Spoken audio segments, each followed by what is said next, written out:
Good day, everybody. It is Calxiyn and Hunter here, and if you guys enjoyed this video, you should subscribe for more RWBY videos. Check out the Patreon if you guys want to get early access, and join our Discord server if you want to talk with us more. But otherwise, we will be talking about the bees today. Lots of things about the bees can be said. We're going to be talking about, like, one specific thing, not necessarily like, oh, guys, is it canon? I don't think that's even a question anymore. We've done so many Bumblebee videos right? back in the day. I even wonder if a lot of them are available on the YouTube channel anymore. God. So we've done a lot of Bumblebee videos, right? Is it canon? Yes. Probably. I'm pretty sure that, we can say with certainty that they're doing it. They're going somewhere with it, right? And hey, man, if you tenderly hold and press your forehead against to your close personal friends, then I'm very happy you have such a tender relationship. However, I don't think that that's normal for most people. Yeah, and so what I want to talk about is really, like, the kissing debate, like, to kiss or not to kiss, right? But I do want to say something that Arnold said on Twitter, because I think that this is generally just a very good point, and even though we won't be going into detail about this, I feel like that it did need to be said. A lot of people that continue to complain about any interaction between Blake and Yang being forced, unnatural, pandering, etc. are projecting their dislike of other people's enjoyment of the potential ship, and the only way it's not forced is if it's not on screen at all. And so that was hot take number one by Arnold, is that basically what he's saying is that the people that, like, hate this ship so much, right, they'll never be happy. They'll never be satisfied, because it's like the only way that they will be happy is if it's not on screen, period. And that's clearly, like, not where we're going and not what the show wants to do. And they're using, like, oh,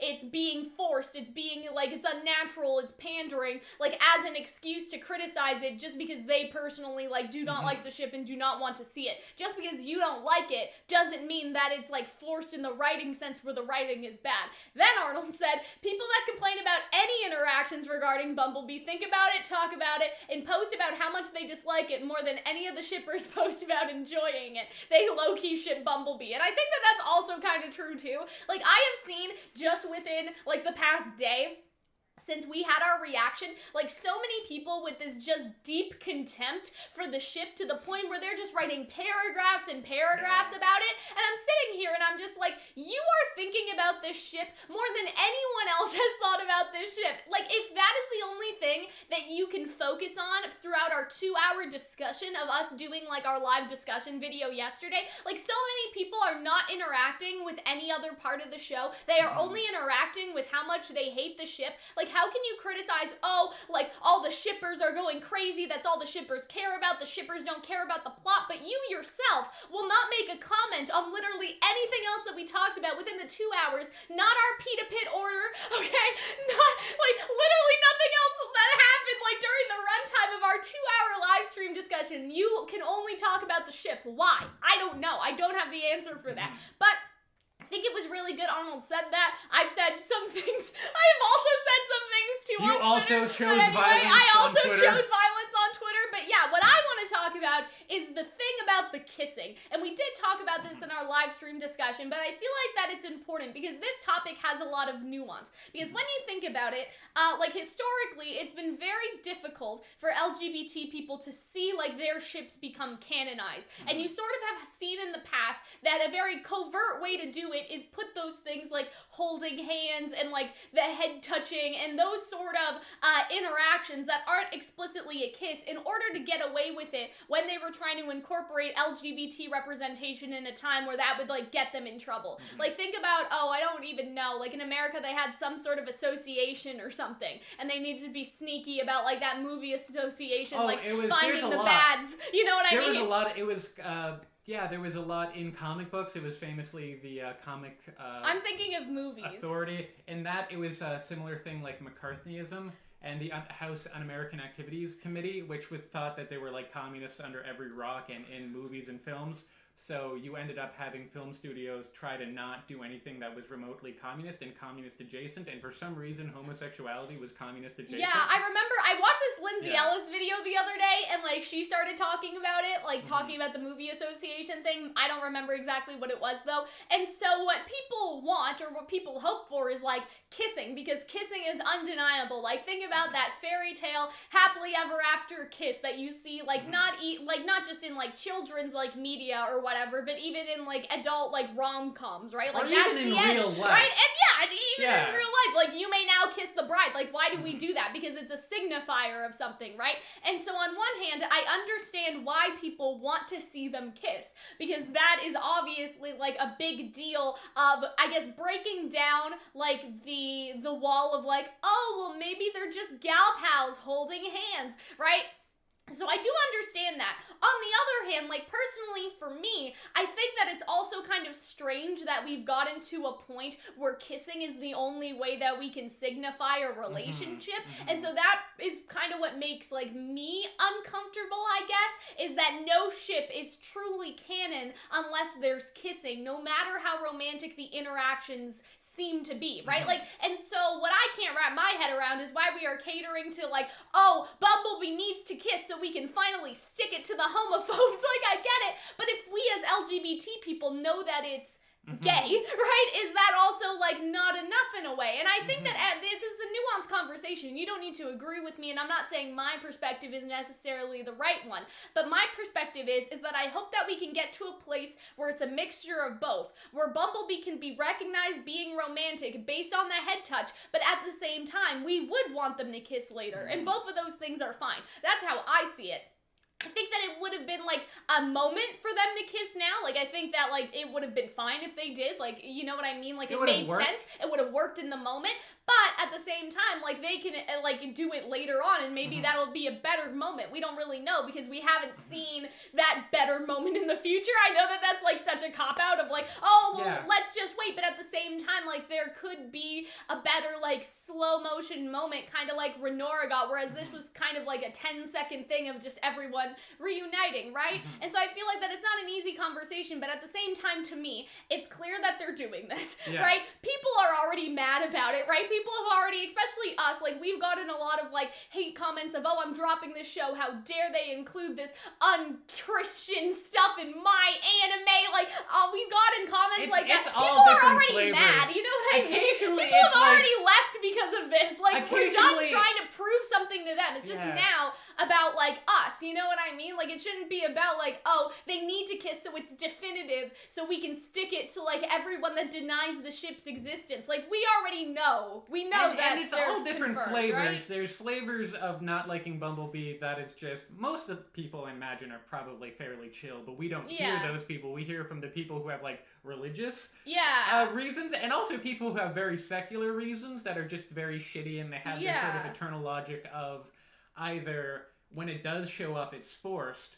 But if it didn't show up, you would say that there was no evidence for it. And they tried, like, it's this kind of impossible merit that they want Bumblebee to reach. Exactly. And I think that's really true, because we talked about that, because people are like, oh, it didn't happen before this volume, and then after that they forced it. But it's just like, to some extent, though, but if it started, like, back then, like, how can you discount those moments back then as not necessarily romantic just because you think that it was decided on later? And if it was, what they decided on afterwards as writers, to me, doesn't really matter. Like, it's death of the offer in a way. Like, say they decided during Volume 3 that they wanted Blake and Yang to be together. Does that negate the romantic aspects of their talk in Volume 2? I don't think it does, because even if they didn't plan it, that is how it came across to, like, to the audience in now a new context, right? In the new context of their, like, relationship, you can now see and understand how that was, like, almost a romantic moment in the build-up for their romance and also for their friendship. That conversation in Volume 2, them going to the dance together, right? And that's something that comes with hindsight. So I don't really get the argument of they needed to know from day one that they were gay, right? And there's also some evidence that suggests that they did know from a very early point that Yang and Blake were going to be in a relationship together. Similarly, like, typically people are friends before they start being in a romantic relationship with each other. So, like, even if they didn't end up being in a romantic relationship, that scene in Volume 2 could have still worked in either way. Exactly, right? Because it's build up towards their overall relationship, not just romantic, but like this is the stepping stones to their friendship, which evolves into romance, which evolves, which evolves, which evolves, right? Like I feel like relationships between characters are ever changing, and that's also something we need to recognize. I would also like to say that I think it's pretty funny that like some of the other ships in the show don't necessarily get this treatment. Like I think that with Renora, there were definitely like signs from the beginning that it was like sort of a will they won't they thing, but I think that I actually read somewhere that it was Miles and Carrie who ultimately decided that they wanted to make them into more of a solidified couple, and I don't know at what point that occurred in, right? But it's sort of like the same thing when you think about it. I don't know if they decided like during Volume 1, like it was their idea and they brought that to Monty, or if they meant they decided as in they decided like afterwards, like in Volume 3 or Volume 4.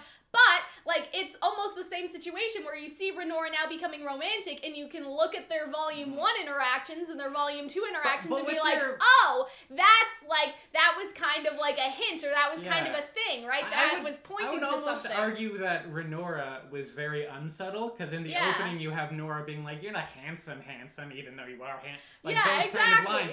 But that doesn't mean that they would get together. Yeah, I know. That was kind of an unsubtle suggestion that Nora had a crush on Ren. I feel like an issue with a lot of people who don't like Bumblebee, and I mean, if you don't like it for other reasons, I think it's totally valid. Yeah. But I think some people don't catch the subtleties. Yeah. For example, some people might not think that they're in a relationship because they didn't kiss, even though that interaction they had where they press each other's foreheads together, we've seen that in the past with them. They did the same thing after they killed Adam. And that's more intimate, yeah, in my that's opinion, more right? intimate, and it works for their characters because it's like this is a thing that they do when they feel relieved. They feel relieved to be together. Just as they were relieved when finally like their like psychotic ex-boyfriend stopped hunting them down. It works really well for that character. And it works for their relationship, even though it's more subtle than them just snogging. And I do have to say, I also have to wonder if, like, you know, they always say, like, oh, if Yang was a guy, right? But I actually think that that's pretty true. Because if you copy and paste that interaction, where they're both touching heads and blushing onto Jean and Ruby, like, would you not, like, I feel like that it's not necessarily, like, not all anti-Bumblebee people are, like, homophobic. Some of them are, right? Like Hunter mentioned, there's the religious stuff, there's the homophobic stuff that tends to mix together, right? Like there's a bunch of weird stuff, but I feel like that for the not necessarily like maliciously meaning ones, it's just a case of like gender role type stuff, right? Like you see, you know, certain characters act a certain way, and it's like, oh well, like clearly this guy and this girl, they're in love with each other, they just don't know it yet, right? And then if you took those same interactions and put them on two girls or even two guys, it's like, nah, man, they're bros. That's where the whole gals being pals thing, right? Like I have to wonder, right, if Clover, for example, was a woman, would people not be like, it's destiny! They have opposite semblances!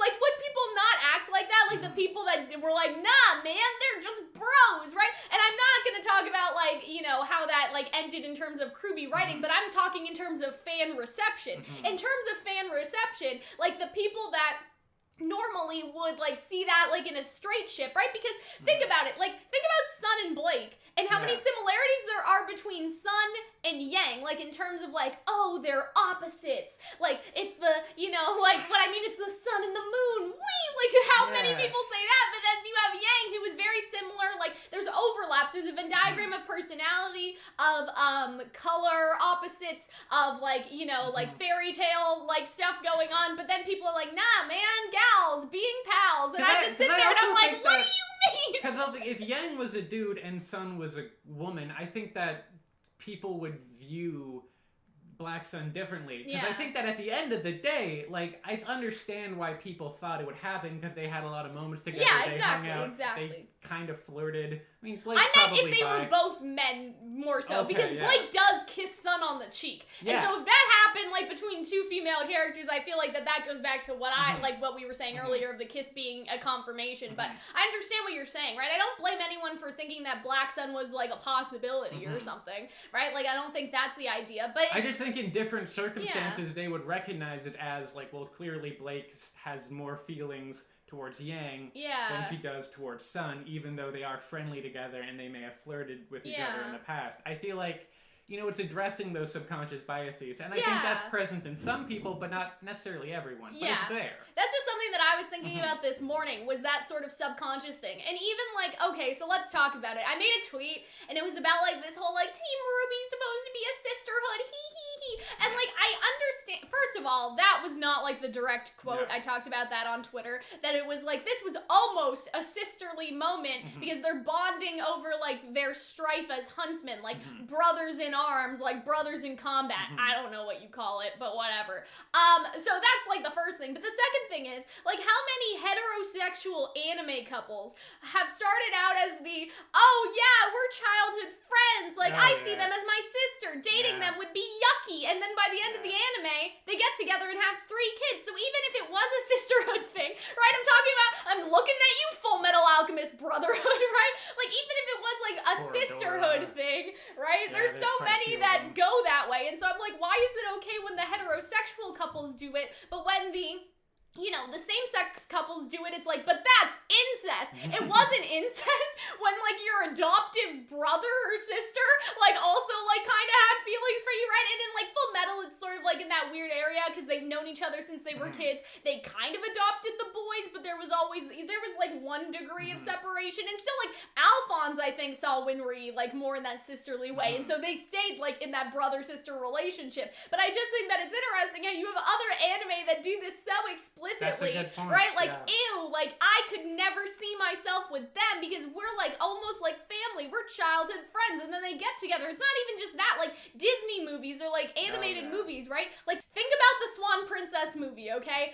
It's not Disney, I don't remember what it was. There's, like, 8 of them. It's ridiculous, okay? But think about that movie. Like, they know that they're betrothed for each other, but the whole opening song is about, like, how they hate each other, how they're both yucky, how they've known each other since childhood. It's weird, it's gross, and then she turns hot, and the guy changes his whole entire mindset. And again, they already knew that they were betrothed, so I don't think it was like a brother-sister thing. But think about how many tropes run like that. We see each other like this. We see each other in like this like friendship way or family way, or it could never happen. That's gross. And then the other one becomes a hot, and then, right? Even the Lion King, right? Like, but we're basically, right? Like, they have a kind of sister-brother relationship, Simba and Nala, and then they grow up and they start fucking. So explain that to me. So I just don't understand why Bumblebee's the whole, oh no, they're sisters, how could you?